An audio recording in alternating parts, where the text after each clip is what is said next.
ये कहा है कि यूनाइटेड नेशन सिक्योरिटी काउंसिल का रेजोल्यूशन है 1373।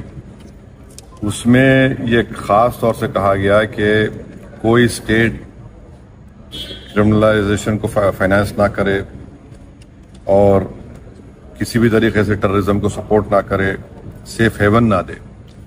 तो पाकिस्तान बरसों से इस रेजोल्यूशन 1373 का वायलेशन कर रहा है। दूसरा, अगर आप यूनाइटेड नेशन का आर्टिकल 51 पढ़ेंगे, ये हम किसी स्टेट को दूसरे स्टेट के खिलाफ सेल्फ डिफेंस में एक्शन लेने का इख्तियार देता है और उसमें एक वर्ड है बेलिजेंट रिप्राइजल्स, इसको हम इस्तेमाल करना चाहिए, मैंने कहा। और तीसरा ये कि हमारे संविधान में आर्टिकल 355 है जो ये कहता है कि यूनियन पर एक ड्यूटी है एक्सटर्नल एग्रेशन से स्टेट्स को बचाने के लिए। तो ये तीनों चीजें हैं सरकार के सामने और वो जो मुनासिब समझते हैं इन टेररिस्ट ग्रुप के खिलाफ, जिस देश में इन टेररिस्ट ग्रुप को पनाह दी जा रही है, मदद दी जा रही है, उनको पूरी ताकत दी जा रही है, उनके खिलाफ एक्शन ले सकते हैं।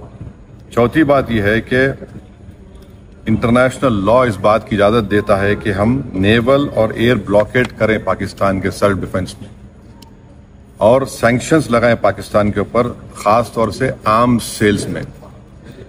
इसके बाद मैंने ये कहा कि वहां पर मेडोज में आखिर क्यों सीआरपीएफ नहीं थी वहां पर, क्योंकि मैंने पूछा है कि जनवरी में सीआरपीएफ के 2 यूनिट को हटा लिया गया था वहां से। उसी सिलसिले में मैंने ये भी पूछा कि क्विक रिएक्शन टीम को 1 घंटा लगा ऊपर पहुंचने के लिए, जब तक ये पूरे शयातीन, ये तमाम जालिम लोग वहां पर मजहब पूछकर गोली मारते रहे। और 2000 में वहां पर एक नुनवान कैंप है पहलगाम में, वहां पर भी 30 यात्रियों को मारा गया था और उसमें एक कमेटी बनाई गई थी लेफ्टिनेंट जनरल जेएच मुखर्जी की, उसका रिपोर्ट का क्या हुआ। तो ये सब बातें हमने कही हैं और हम उम्मीद करते हैं कि साथ ही साथ मैंने ये भी कहा कि कश्मीरियों के खिलाफ और कश्मीरी स्टूडेंट्स के खिलाफ जो झूठा प्रोपेगेंडा किया जा रहा है वो रुकना चाहिए। और अगर लोग सोशल मीडिया में या टीवी चैनल के कोई एंकर्स हैं, ये भी मैंने कहा, अगर वो हिंदू मुसलमान नफरत में इजाफा करेंगे तो वो लश्कर तैयबा मुस्कुराएगा उनके ऊपर, पाकिस्तान मुस्कुराएगा उनके ऊपर।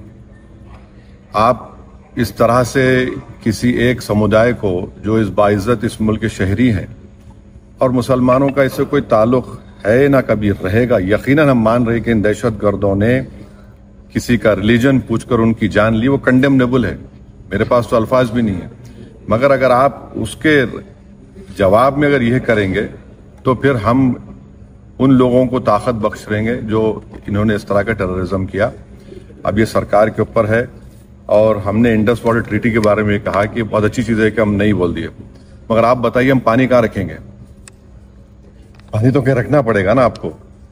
तो और इसमें आप देखिए कि इंडस वाटर ट्रीटी में जो चिनाब का इलाका है वो पूरा पहाड़ी इलाके से पानी जाता है, जहलम का जो है वो जमीनी इलाके से जाता है और वर्ल्ड बैंक इसका इंटरलॉक्यूटर है। तो इस पर हमने कहा कि इस पर देखने की जरूरत है और सरकार जो भी एक्शन लेगी हमारे देश के तमाम लोगों को उनकी जान और माल को बचाने के लिए, खास तौर से इस बुज़दिलाना वहशियाना दहशतगर्द हमले के बाद, हम उसकी तायीद करेंगे। ये कोई सियासी मसला नहीं है, ये हमारा नेशनल मुफाद है, नेशनल इंटरेस्ट में है और हम उनके साथ खड़े रहेंगे। सर, ये आपने इंडस वाटर ट्रीटी पे बोला, तो क्या आप बोल रहे हैं कि एक्शन नहीं लेना चाहिए क्या? नहीं, मैं ये देखिए, आपने तो देखिए वर्ल्ड बैंक इंडिया और पाकिस्तान में बैठकर ये ट्रीटी करवाया, वो उसका इंटरलॉक्यूटर है।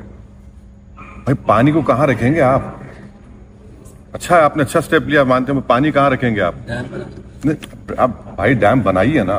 स्टैंडिंग कमेटी थी, उसने भी इसको कहा था कि उनको इंडस नहीं, अब वो उसमें मत जाइए। मैंने ये कहा कि अच्छा आपने लिया है जो steps cabinet committee on security में लिया आपने, ठीक है, मगर वर्ल्ड बैंक इंटरलॉक्यूटर है उसका, तो वो भी देखे, इंटरनेशनल लॉ से देखने की जरूरत है। शिमला अकॉर्ड भी कैंसिल कर दिया। अब वो तो सरकार से पूछिए, हमने कहा ये बात कही। थैंक यू, शुक्रिया।